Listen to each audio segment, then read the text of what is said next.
Cela faisait quelques années que j'avais repéré ce manoir qui me semblait être abandonné. Après s'y être rendu plusieurs fois ces 2 dernières années, sans pouvoir y rentrer, nous avons enfin pu prendre notre revanche et explorer cette grande bâtisse.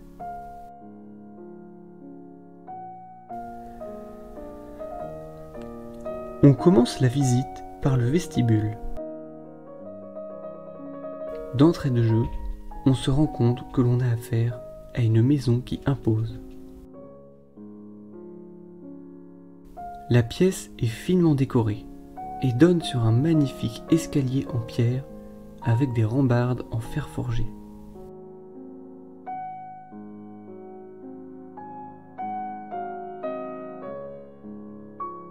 Dans le même style, nous entrons dans une seconde pièce qui était sûrement la salle à manger à l'époque où le manoir était encore meublé.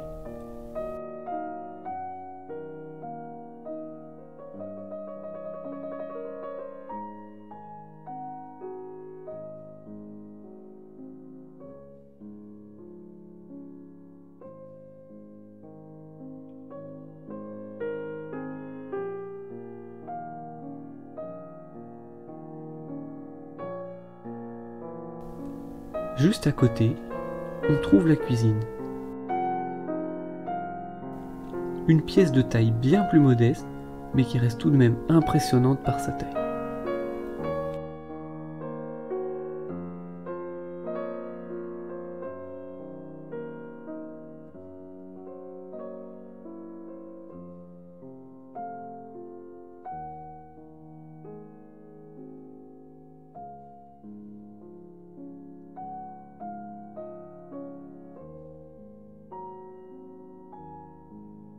Malheureusement, toutes les pièces ne sont pas dans le même état.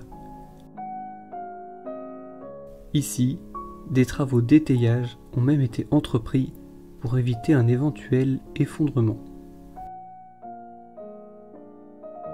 Il semblerait que des infiltrations d'eau aient endommagé une partie du plancher du dessus.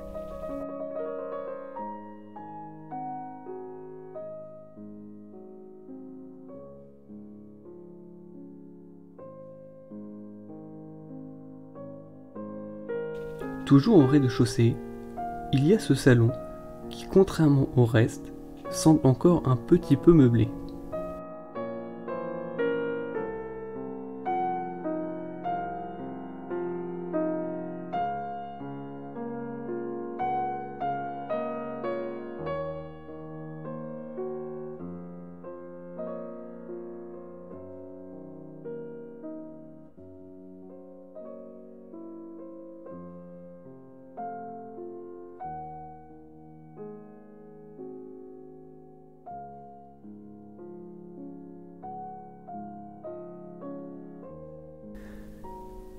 Une fois le tour du rez-de-chaussée fait, il est temps pour nous de faire l'ascension de ce magnifique escalier et d'attaquer la visite du premier étage.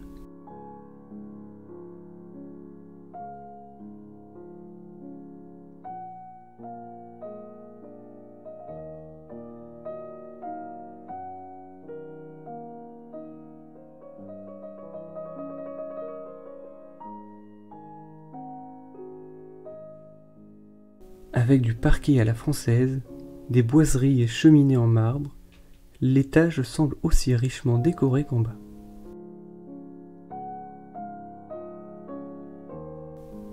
Nous avons même le droit à une belle peinture murale.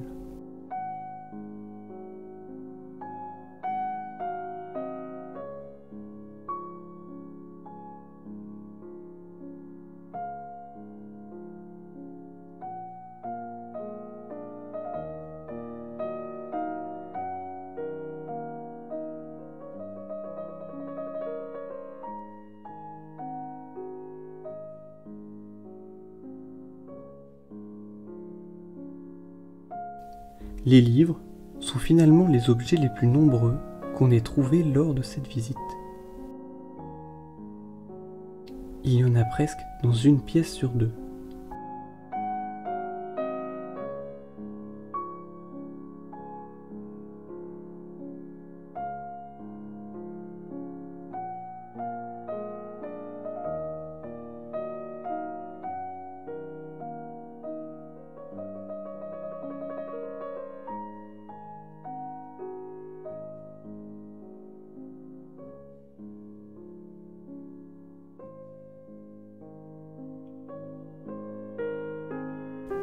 impossible de repartir de ce splendide manoir sans vous montrer les sous-sols.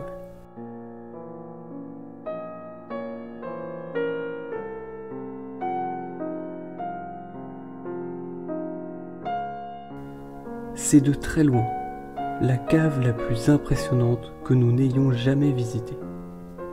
Avec ses vastes pièces et sa grande hauteur sous plafond, elle vient affirmer la grandeur de cette bâtisse.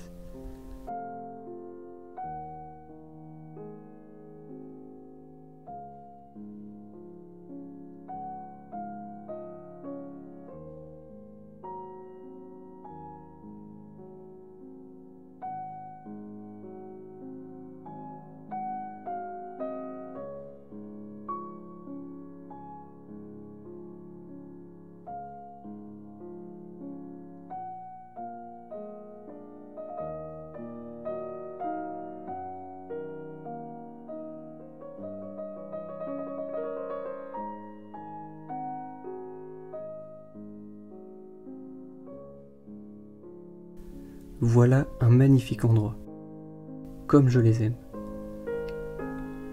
Encore peu dégradé et de taille assez raisonnable, nous avons espoir qu'un jour, bientôt, quelqu'un redonne vie à ces lieux qui valent la peine d'être sauvés et de continuer à vivre pour encore quelques siècles.